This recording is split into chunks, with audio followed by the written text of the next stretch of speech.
Before we get started on chapter 4, let me talk about some of these things that you're supposed to be identifying about with your own research proposal. The problem. Let me talk about my own research or the research I did for my dissertation. The problem that I saw that I was dealing with, that I wanted to deal with, and the one that people told me I shouldn't be dealing with, was I wanted to identify I wanted to identify resilience that I saw in all the people that I was working with at Fort Belknap.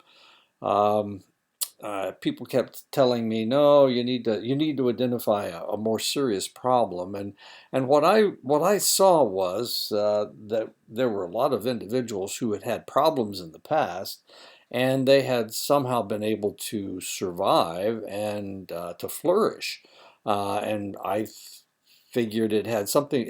That's the definition of resilience. So what I wanted to do was identify something positive about everybody that everybody had been ignoring up to that point because they had been looking for negatives, and so I wanted to identify resilience.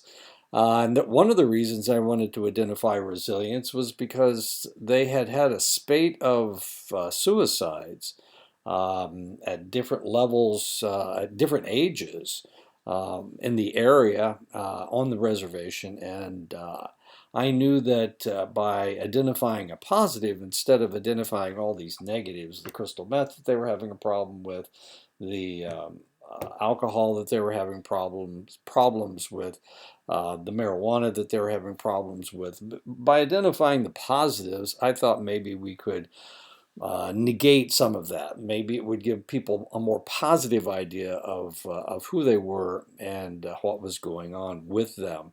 So that was the problem was I wanted to identify the level of resilience that we saw. So my unit of analysis was resilience. And my unit of observation, I determined that we needed to look at several different aspects. I found a measurement for resilience, and we needed to look at five different things, six different things, counting the resilience.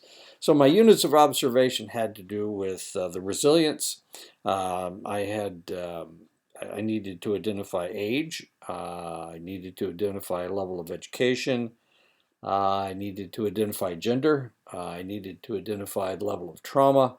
And the last thing I needed to identify was the level of culture that the individual identified with. So those were my units of observation. My hypothesis was fivefold.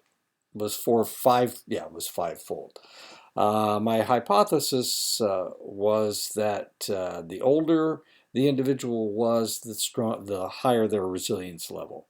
A second hypothesis was that the older, oh, I already did the older, the more education they had, the more resilience that they would have. The third one had to do with if they were female, they would have a higher resilience level than if they were male. The fourth one had to do with the more trauma they had suffered in their lives, the lower their resilience level.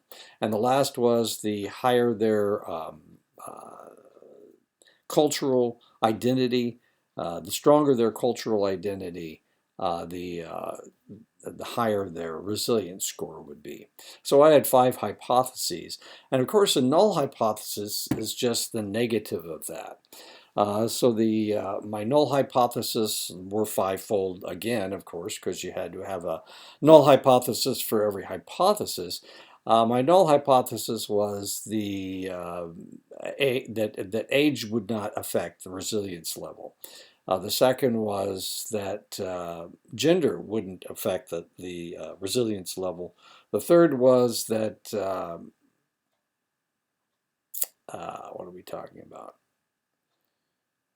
Gender and age and education, level of education would affect their resilience level. The third was that trauma would not affect their resilience level. And the last was that culture the level of cultural identity would not affect their resilience level. Okay, so those are my hypotheses and my null hypotheses. My dependent variable was the level of resilience. That's what I was trying to discover. And my five independent variables included age, gender, education level, level of trauma, and cultural identity, the level of cultural identity. Okay.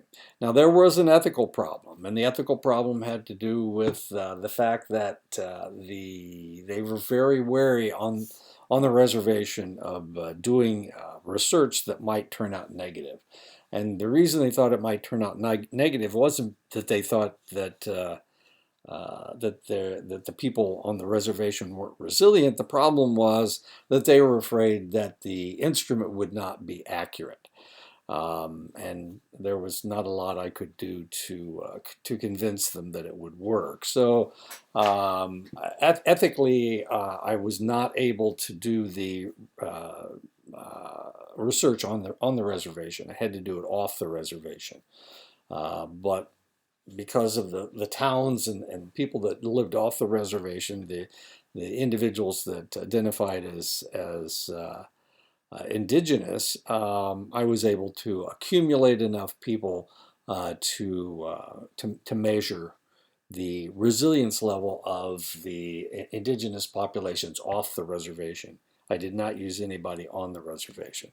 The ethics were a little bit tricky. I got involved in tribal politics, which was not a whole lot of fun.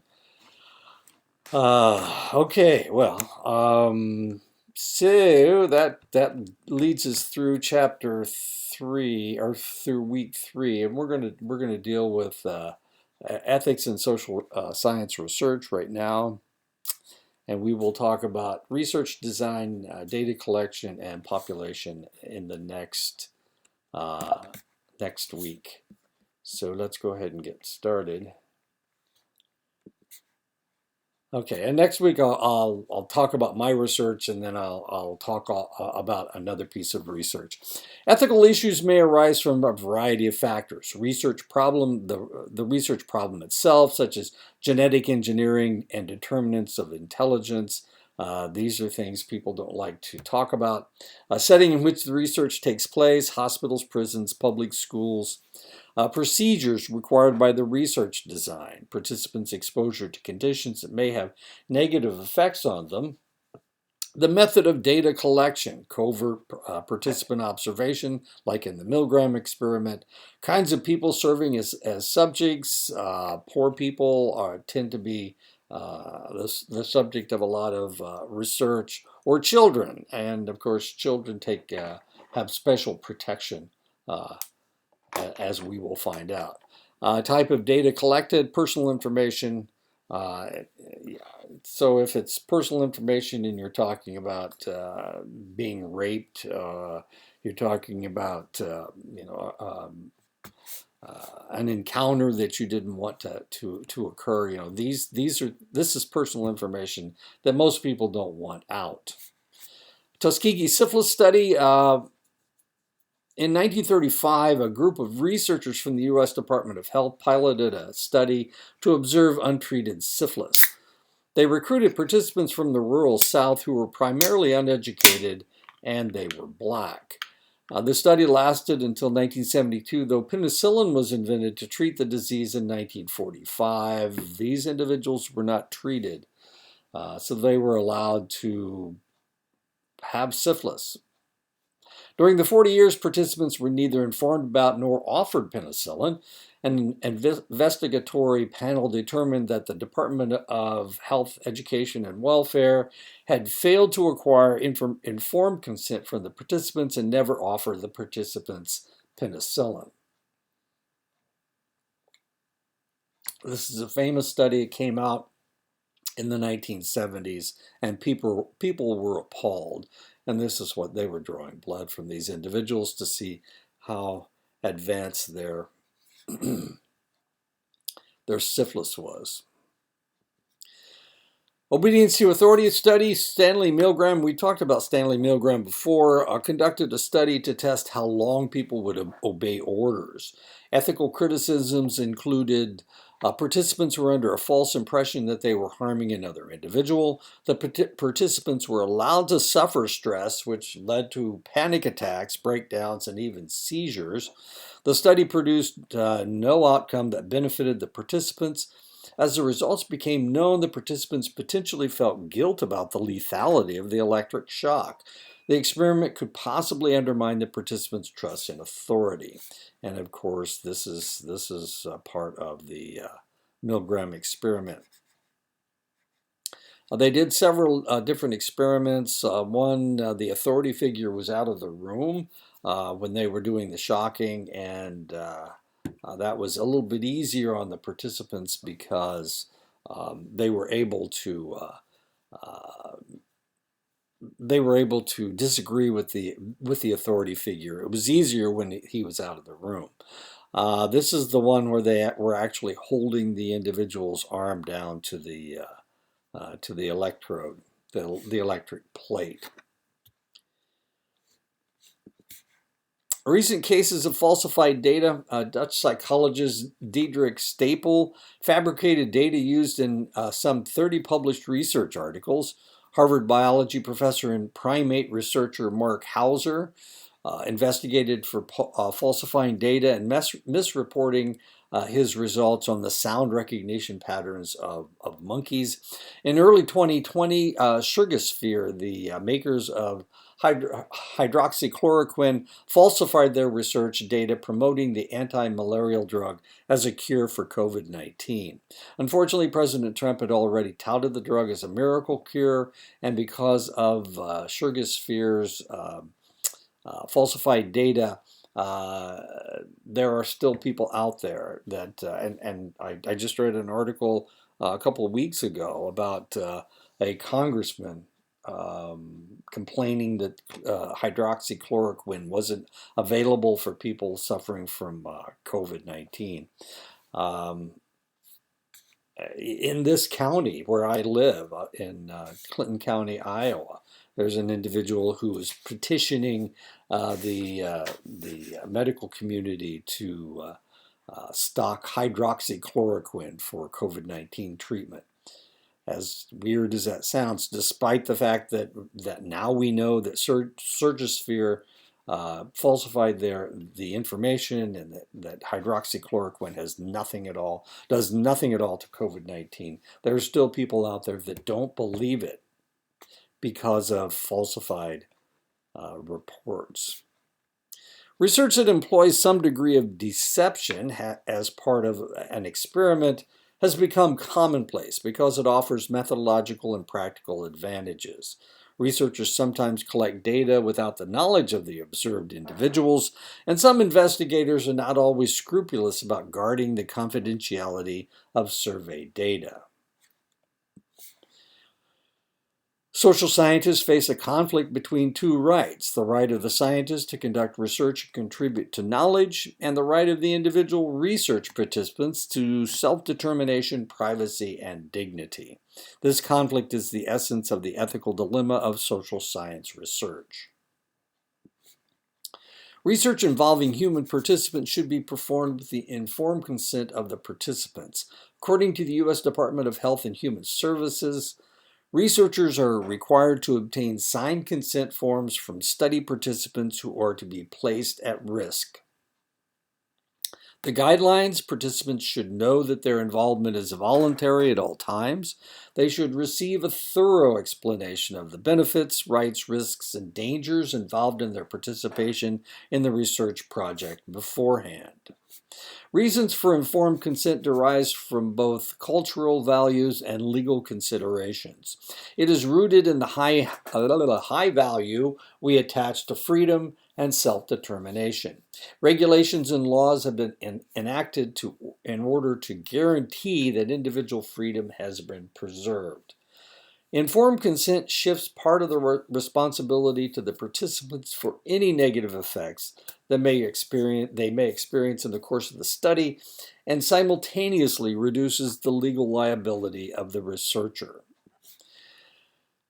Clarifying the intent of informed consent, it involves 4 elements: competence, voluntarism,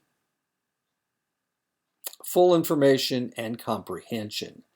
Competence refers to the understanding that any decision made by a responsible, mature individual who has been given the relevant information will be the correct decision. Voluntarism, a social scientist who complies with the principle of informed consent ensures the freedom of the participants to choose whether or not to take part in a research project and guarantees that exposure to known risks is undertaken voluntarily. The Nuremberg Code delineates the researcher's responsibility to explain the research prior to voluntary consent. This means that the person involved should have the legal capacity to give consent. Full information. To be fully ethically acceptable, consent must be both voluntary and informed. But fully informed consent is impossible, so federal guidelines have adopted the strategy of reasonably informed consent. Fair explanation of the procedures to be followed and their purposes, description of the attendant discomforts and risks reasonably to be expected, description of the benefits reasonably to be expected, disclosure of appropriate alternative procedures that might be advantageous to the participant, offer to answer any inquiries concerning the procedure, instruction that the person is free to withdraw consent and to discontinue participation in the project at any time without prejudicing the status of the participant. Comprehension refers to the confidence that the participant has provided knowing consent when the research procedure is associated with complex or subtle risks. How to ensure complete comprehension: use highly educated participants, provide a consultant to discuss the study with the participants, provide a time lag between the request for participation and the actual study. Comprehension.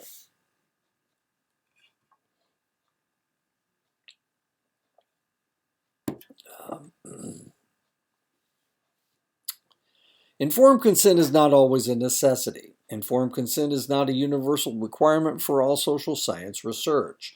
Although desirable, informed consent is not an absolute necessity in studies where no danger or risk is involved. Invasion of privacy is a big concern, especially in the era of the cloud. The issue is becoming more sensitive. Protection of privacy is becoming increasingly problematic. 3 different dimensions of privacy have been identified: sensitivity of information, setting in which observations are made, dissemination of the information. Sensitivity of information refers to how personal or potentially threatening the information is that the researcher wishes to collect. The APA has said religious preference, sexual practices, income, racial prejudices, and other personal attributes such as intelligence, honesty, and courage are more sensitive items than name, rank, and serial number. The setting of a research project may vary from very private to completely public. A particular setting, being public or private, may not be self-evident and may lead to ethical concerns. Now remember what happened with the Milgram experiment. It was conducted in 2 different places. The first place it was conducted was Yale University. So they were bringing the participants into Yale University to do the research. And then they realized that the location was a variable. So they took the research off the campus, the college campus, to a strip mall. And in that strip mall, of course, they got different results than they did at Yale. Dissemination of information concerns the ability to match personal information with the identity of the research participants. Fictionalizing the names of participants does not always protect privacy if other details are available. Anonymity is provided by separating the identity of the individuals from the information they give. Anonymity can be accomplished by not asking for participants' names. Researchers can also safeguard their data by introducing passwords and monitoring their information to improve privacy. Confidentiality is the ideal, but not always easy to do. In order to permit outsiders access to data without compromising confidentiality, researchers have developed these techniques: deletion of identifiers, name, social security number, and addresses; crude report categories, release county instead of neighborhood; year of birth but no other dates; profession but no specializations; microaggregation, constructing average persons from data rather than specific data; error inoculation, introducing errors into the identifying data while leaving the aggregate data unchanged. Regulatory mechanisms, there are legal statutes, institutional review boards at research universities and institutions. If you have had classes with Dr. Russ, she is the head of the IRB at Diné College. Professional codes of ethics, of course, personal ethics of the individual researcher are all important. And of course, part of the problem with research anyway is the fact that people they come up with ideas and they want to seem like they know what they're doing. So a lot of times it's difficult for them to admit that they made a mistake. And that's the problem with research, because all researchers don't want to go say, I spent 6 months on this and it was a complete failure.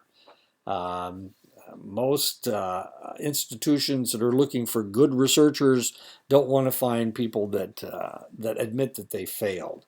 That can be a problem.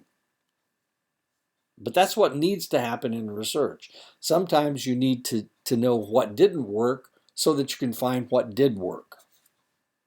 And this is a problem we were having before World War II. And this is one of the reasons that things tended to change after World War II or during World War II, because what we were seeing a lot of individuals that were doing things that didn't work. Now, that's okay as long as people aren't shooting at you, but as soon as people start shooting at you, it's really important that the ammunition that you use is working and that the gun that you're using is firing accurately. All of these things are really important when the rubber hits the road, as it were. And of course, that was a crisis situation, and only success could be tolerated. And for that reason, of course, things changed because we needed to know what didn't work as well as what did work. IRBs serve two major functions. They ensure subjects are not placed at undue risk. They ensure subjects are not coerced and elect to participate in research studies by giving their informed consent. There are various codes of ethics in the social sciences. Ethical codes are written to cover specific issues scientists encounter during the research within a particular field. Codes explain what is required and what is forbidden, as well as sensitize researchers to their obligations and best ethical practices. And that is the end of the lecture. That's my ethics lecture for research methods. Next week we'll talk about something else. Next week we're going to talk about chapters 5 and 6. Whatever those are. And we're going to chapter 5 and 6. Research, design, data collection, and population. So, okay, I'll talk to you guys next week.